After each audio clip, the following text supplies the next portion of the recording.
So I'm not ready to believe that this is true or not because scoopers are bullshit, but this is more believable than like monkeys at typewriters and on their phones saying hashtag super shit.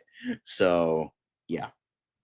Yeah, also, like you were saying, the budget for this movie isn't terribly high, so they could do a lot of this practically, which is what Elite Easy was saying. They could shoot it almost trauma style, and then the way they showed Gotham off in Creature Commandos, all those flashback sequences, maybe I think somebody, maybe even James Gunn, if I remember correctly, has hinted that we might get to see the DCU Batman and something else before we get to see him in his own movie. So maybe we see a cameo in Clayface.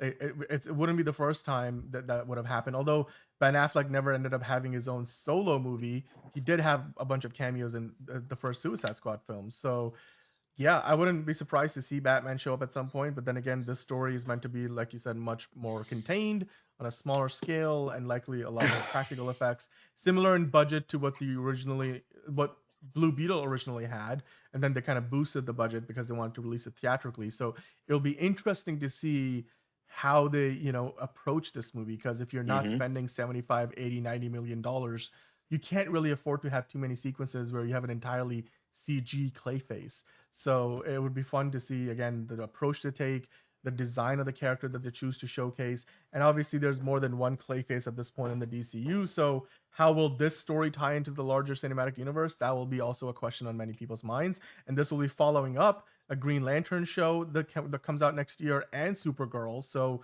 this could be a nice palette cleanser, something that's much more contained, much smaller in scale than obviously Supergirl being a cosmic adventure, Lanterns being this detective mystery thriller, which will obviously have some cosmic elements given the characters at the core of that story. So Clayface could be much more grounded, street level stuff that people can kind of dig their teeth into as Essentially well. kind of Joker-esque with Yes. Venom elements. Um, Hopefully it's more like the first Joker that a lot of people liked rather than Venom or Folie à Deux, even though I prefer Folie à Deux, but that's just me. But because I think like Mike Flanagan writing a script, and I think James Watkins, even though I didn't love Speak No Evil, I think he is a good enough director, and he's done good work in the past that I have liked outside of that movie, that I think he can make this work. Would I prefer Mike Flanagan writing it, or like Mike Flanagan directing it? Yes. However, the man has like 15 projects. Like the man's working on Dark Tower, Carrie. Like he's got to promote Life of Chuck. He's got to do this. He's got to do like he's the bro is like busy for the next 5 years. So I understand if he can't do that. So I think James Watkins filling that role should be okay.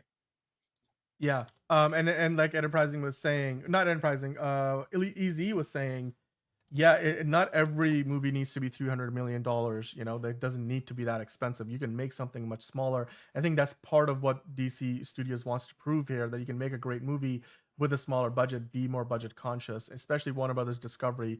They don't have a lot of money to throw away. So I think this is a good move on their part, especially if it works well in their favor.